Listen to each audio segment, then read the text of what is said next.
John Wayne, the Duke, was the embodiment of American toughness. For decades, audiences believed he was unbreakable, a cowboy who could stare down death without blinking. He never showed weakness, never gave an inch, never shed a tear. But in his final interview, everything changed. The man who had spent a lifetime hiding behind grit and bravado finally let the mask slip. His words were not about movies, not about fame, but about the fears and regrets he had carried in silence. For the first time, the world saw John Wayne not as a legend but as a man. And what he admitted that day stunned everyone. It wasn't bravado. It wasn't the Duke. It was raw truth, so powerful that those who heard it couldn't hold back their tears. To understand why John Wayne's final words carried such weight, you have to first grasp the sheer scale of his legend. From the moment he strode onto the screen in Stagecoach in 1939, he became something larger than a man. He wasn't just an actor playing a part, he was the cowboy, the soldier, the sheriff, who stood tall against any threat. His voice, slow and steady, carried authority. His walk, deliberate and grounded, became instantly recognizable. He defined a style of masculinity that would echo through American culture for decades. By the time the 1950s rolled around, Wayne wasn't just making movies, he was shaping the very idea of what it meant to be strong. Films like The Searchers turned him into an icon of moral conflict and grit, while war epics cemented him as a patriotic figure. Audiences didn't just go to watch John Wayne act. They went to see him embody values they believed in. He was steady when the world seemed uncertain. He was fearless when ordinary life demanded compromise. He offered a kind of certainty people longed for, especially in eras marked by global wars and social upheaval. The impact wasn't confined to the silver screen. Wayne's influence bled into American politics and identity. His public image made him a figure politicians admired, and in some cases tried to emulate. His endorsement carried weight. His voice mattered beyond Hollywood. He wasn't simply an entertainer, he was a cultural force. For fans, he wasn't John Wayne the man. He was John Wayne the idea. That kind of myth is hard to separate from reality, and it placed enormous pressure on the man behind it all. Yet the legend wasn't built by accident. Wayne carefully curated it, often refusing roles that might undercut his persona. He turned down projects that didn't align with the values audiences expected from him. He kept himself tethered to westerns and war films, because that was the terrain where his image thrived. The price, however, was steep. The more he leaned into the image, the harder it became to show the human being underneath. Fans expected the Duke, and the Duke never faltered. At least not publicly. Behind the scenes, the man lived with the same struggles anyone else did. He endured 3 marriages that ended in divorce. He raised 7 children while balancing the exhausting demands of film production. He faced criticism for his politics, his outspoken opinions, and his stubborn refusal to bend to changing times. But still, the myth held firm. Audiences didn't want nuance. They wanted the cowboy who never wavered, and John Wayne gave it to them. For 40 years, Wayne had been the symbol of toughness, the immovable rock in a shifting world. Generations grew up with his movies, quoting his lines, idolizing his characters. By the late 1970s, he had become something like an American monument, solid, enduring, and untouchable. That's why his candid words at the end of his life carried such shock. When the Duke finally lowered his guard, it was as if the statue had come to life and confessed its own cracks. The myth had been broken, not by scandal, not by failure, but by truth. And that truth hit harder than any line he ever delivered on screen. By the mid-1960s, John Wayne's reputation as Hollywood's toughest cowboy collided with a challenge even he couldn't fight off with grit alone: cancer. In 1964, doctors discovered a malignant tumor in his lung. The news was devastating, but Wayne refused to let it derail his career. He agreed to surgery that removed his entire left lung and several ribs, a procedure that left him scarred both inside and out. The pain was intense, the recovery long, but he insisted on moving forward. To the public, he brushed it off with a smile, calling himself a man who had licked a big C. Behind closed doors, every breath came harder than the last.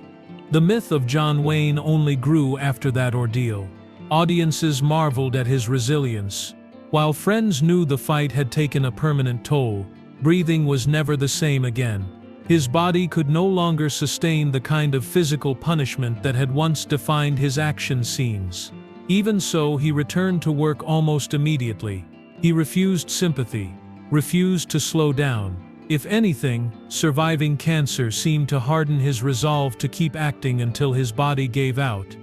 Through the late 1960s and into the 70s, Wayne kept a relentless pace. Westerns and war dramas kept his name alive, but for those watching closely, something had changed. His frame, once imposing, began to shift. He struggled with weight fluctuations, sometimes appearing heavier, other times looking frail. His movements grew stiffer. His stamina declined. Still, audiences didn't want to see weakness. They wanted the Duke, and Wayne delivered, even if it meant pushing through physical limitations that would have sidelined other men. His final great film role, The Shootist, released in 1976, blurred the line between fiction and reality. He played J.B. Brooks, an aging gunfighter dying of cancer. The performance carried a gravity that went far beyond acting. Viewers saw a man embodying mortality on screen, but few realized how closely the story mirrored his own condition. What was written as a role became in many ways a reflection of his private struggle. It was as if Wayne's career had come full circle, the larger-than-life hero facing his own end with quiet dignity. But the struggle didn't end there. Just a few years later, Wayne faced another diagnosis. This time, stomach cancer. It was more aggressive, more unforgiving than his earlier battle. His body, already weakened by surgery and years of strain, could not recover with the same force. The treatments were grueling, leaving him thinner, paler, and visibly diminished. The booming voice that once filled theaters sounded softer. His stride, once commanding, became slower. Even the simple act of eating grew difficult as his illness progressed. Public appearances became bittersweet. Fans who remembered the towering cowboy were confronted with a man whose body no longer matched his legend. He still smiled, still waved, still tried to reassure the crowds that looked to him as a symbol of strength. But those who saw him up close could sense the truth. The Duke, who had outlasted critics and beaten back illness once before, was running out of time. Even so, he refused to disappear from public life. He chose visibility over retreat, determination over defeat. The same stubbornness that had carried him through a 5-decade career now carried him through the final years of his life. For John Wayne, to step back would have been to surrender, and surrender was something he never allowed himself.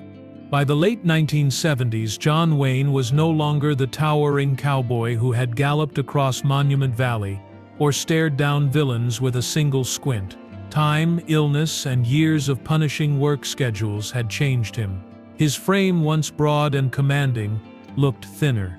His face bore deep lines carved by pain and age, and yet when he walked into a room, people still felt the presence of the Duke. His gait might have slowed, but his aura remained undimmed. Wayne was determined to stay visible. He attended award ceremonies, tributes, and public gatherings, often against the advice of his doctors. Each appearance carried the weight of finality. Fans who had grown up watching him embody strength on screen now saw a man fighting battles they could barely imagine. There was a tenderness in the way crowds reacted to him in those years, a mix of admiration and sorrow, as if they knew they were witnessing the last act of a legend. At the 1979 Academy Awards, Wayne appeared to present the Best Picture Oscar.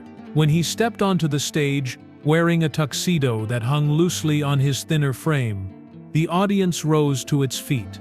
It wasn't just applause. It was a standing ovation that seemed to last forever.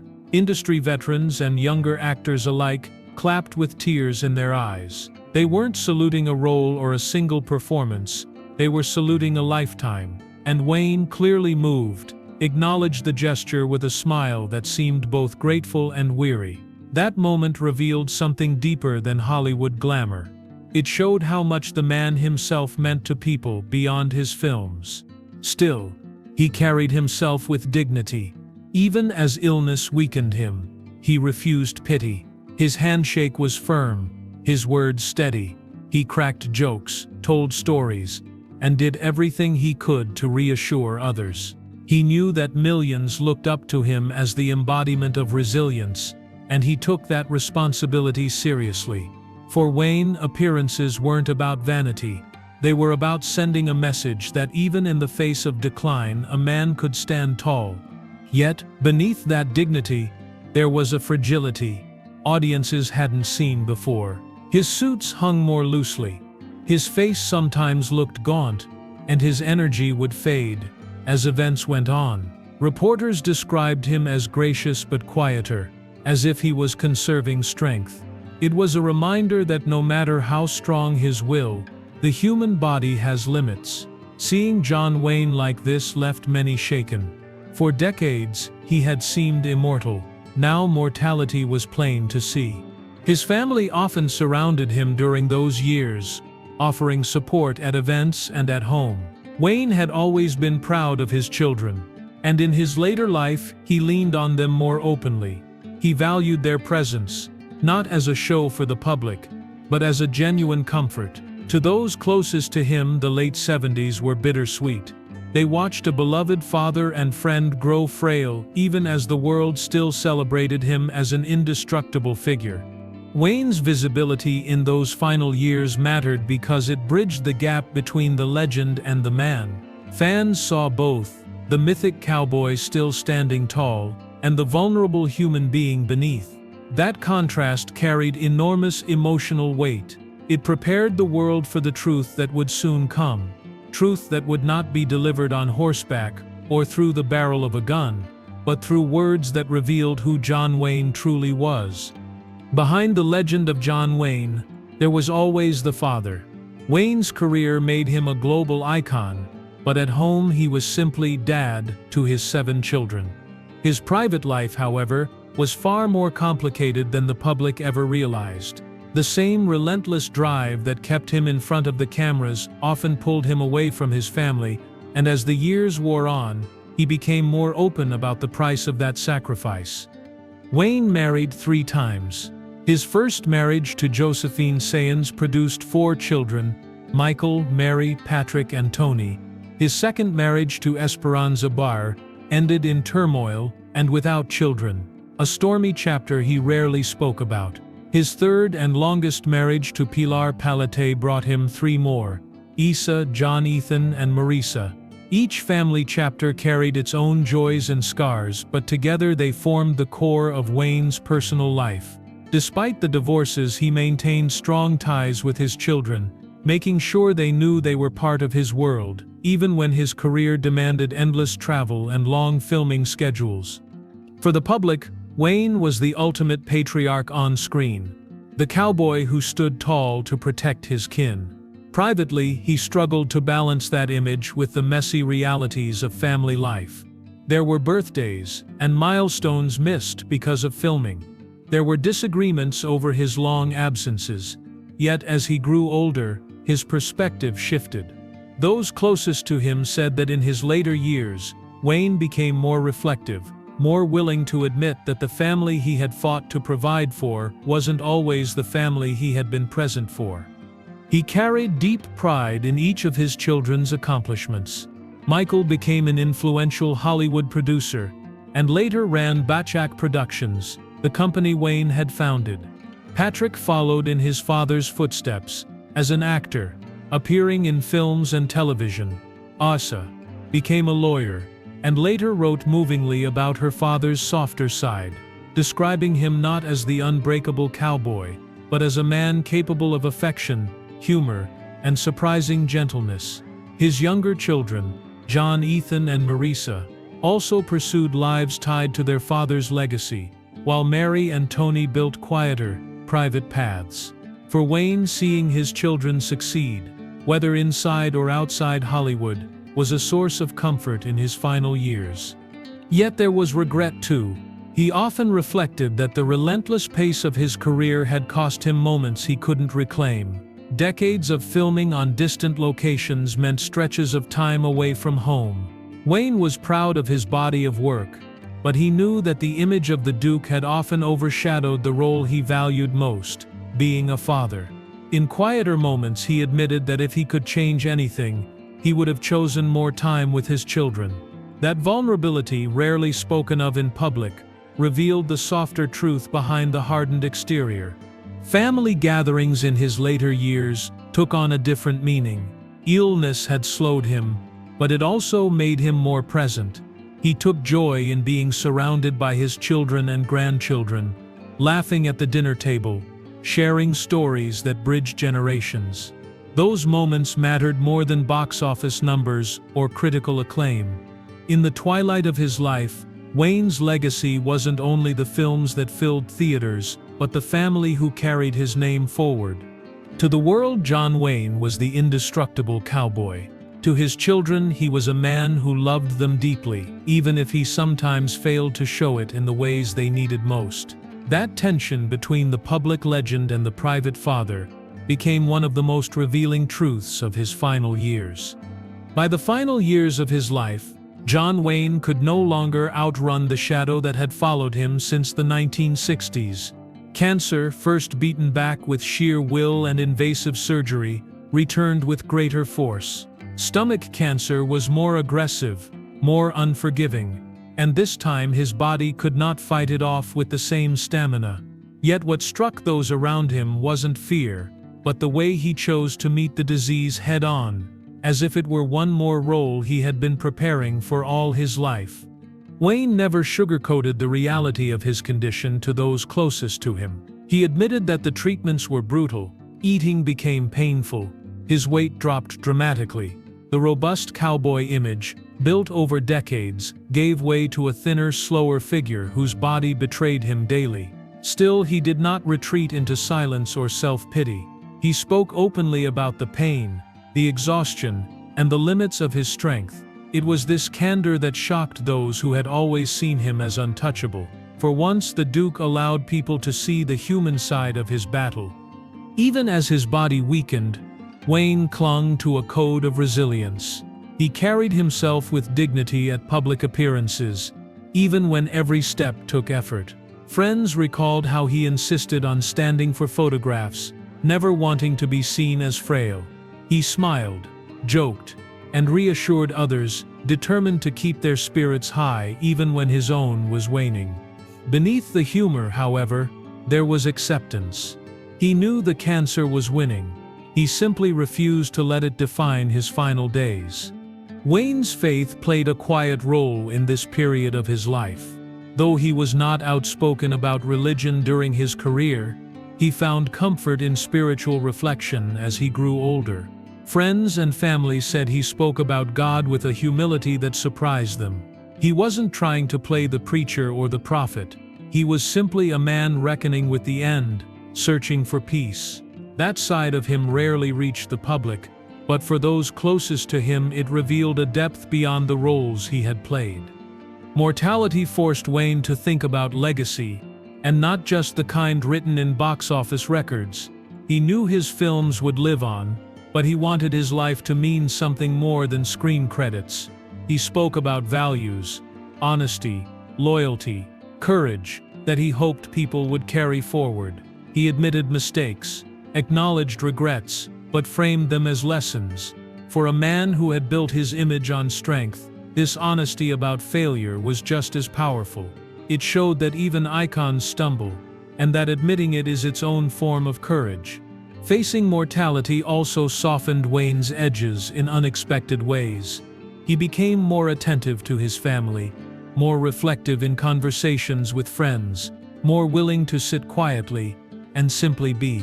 For a man who had lived his life on sets, surrounded by crews and cameras, those moments of stillness were rare and precious. They revealed a man stripping away the layers of myth and expectation, choosing instead to spend his final energy on what mattered most. The inevitability of death was something Wayne did not deny. He spoke of it with a calm that startled those who had feared his reaction. He wasn't unafraid, he admitted as much, but he refused to let fear consume him. He chose acceptance, mixed with determination to leave behind strength for those who would carry his name and his work into the future.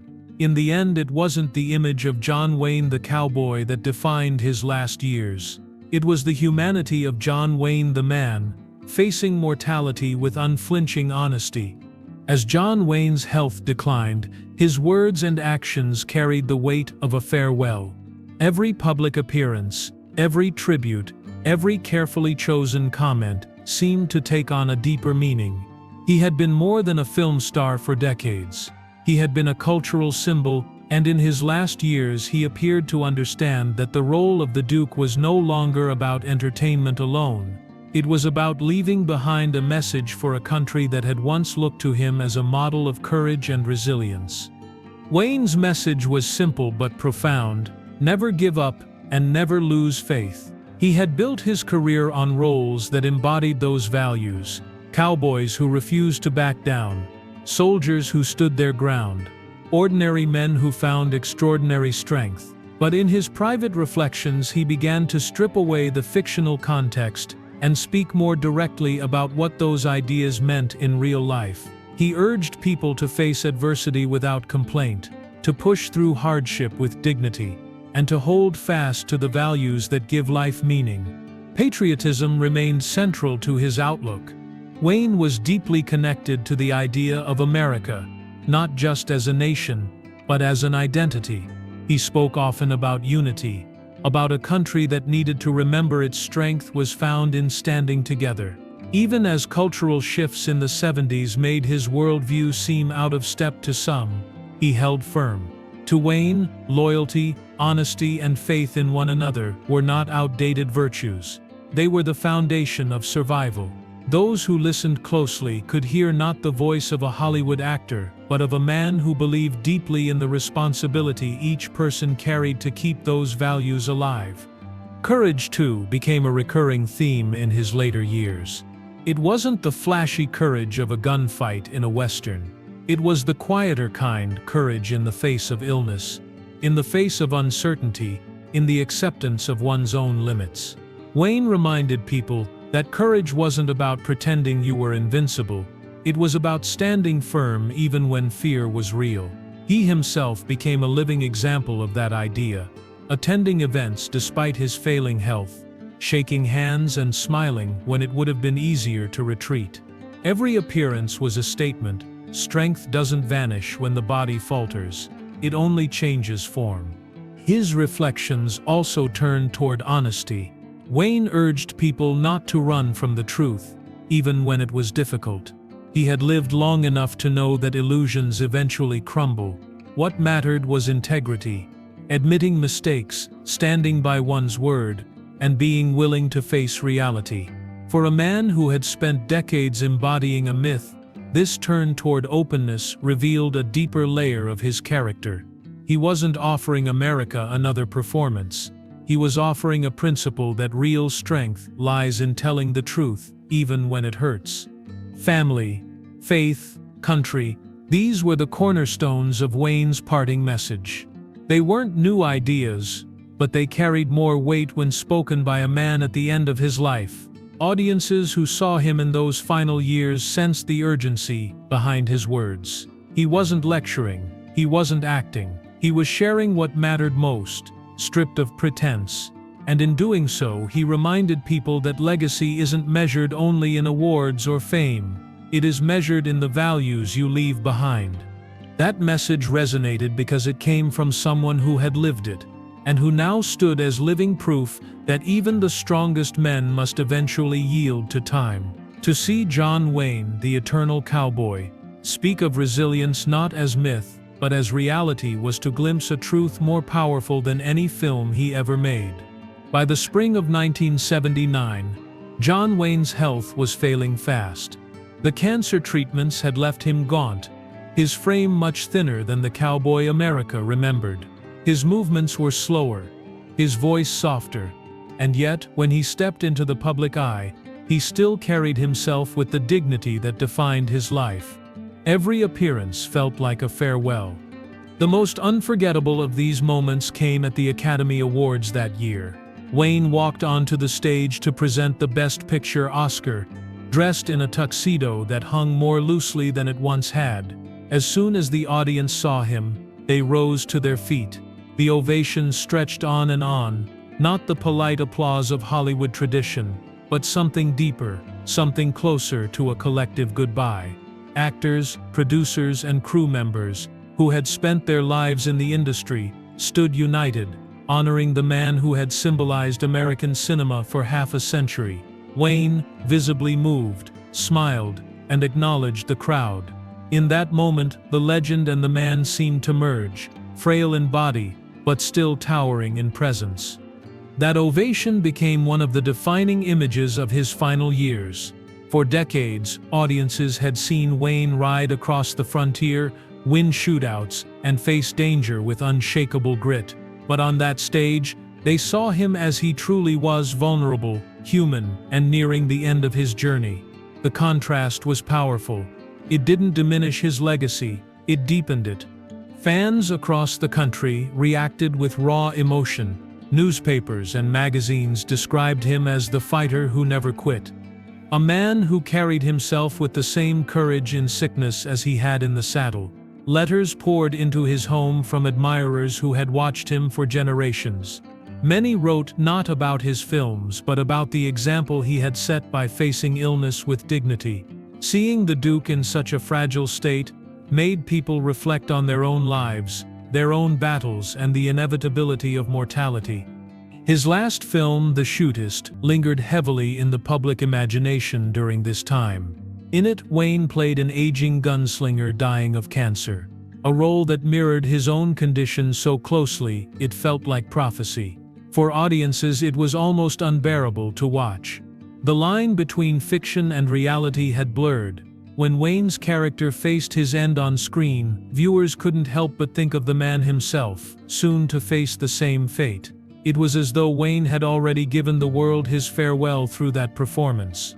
In his final months, Wayne continued to appear in public when he could, sometimes supported by family, always greeted with reverence.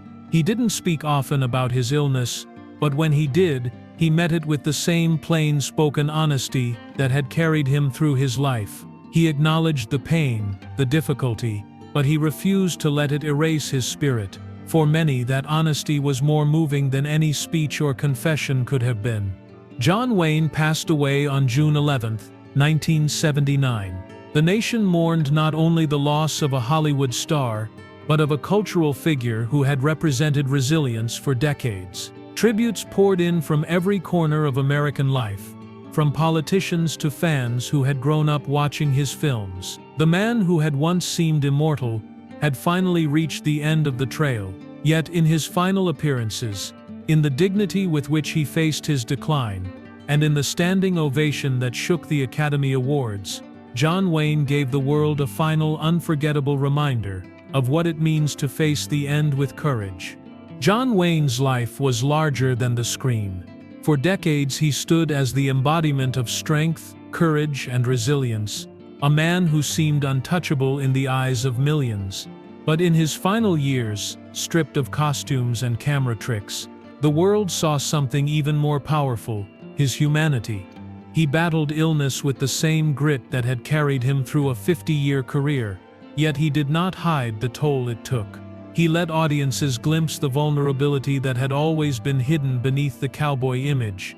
His appearance at the Academy Awards in 1979, his frail figure met with a thunderous standing ovation, became the closing image of his legend. It was not a scene from a movie, but it carried the weight of one, a final act in which the Duke stood before his peers and his nation, still proud, still dignified, even as time and illness overtook him. In that moment, John Wayne's legacy was sealed. He was more than a film star, more than an icon. He was a man who faced the end with honesty and courage. And that truth left everyone in tears. For more emotional stories, check out this video.